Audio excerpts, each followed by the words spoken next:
This is Mike Maloney, and Mike is my gold expert. And the reason gold is so important, gold and silver, is because gold and silver is God's money.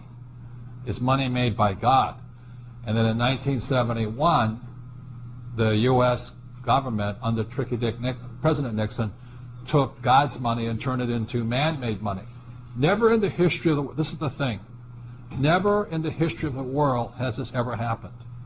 In 1971, the U.S. and Nixon convinced the entire world to replace gold and silver with paper money. This stuff. Cash is trash.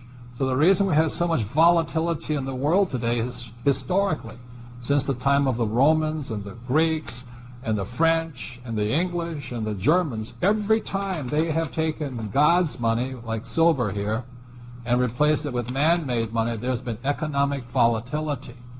Now the problem is, so the dollar is going to keep dropping. So one of the reasons I can predict what's going to happen is I can predict the dollar will keep dropping simply because the U.S. government and now the euro, the European central banks, are printing so much of this trash. So you'll see gold going up in price, oil going up in price, real estate going up in price, because this is trash.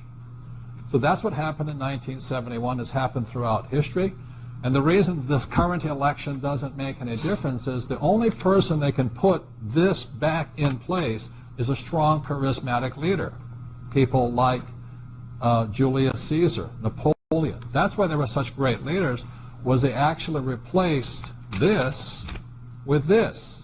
Unfortunately, we do not have that person among the candidates. I know Ron Paul, philosophically, I agree with him as closely as possible, but unfortunately I don't think Ron Paul has the chutzpah, as my Jewish friends would say, to change this whole thing. So there will be more this printed than ever before, which means the dollar keeps coming down and other things keep going up. And that's really what's going to happen.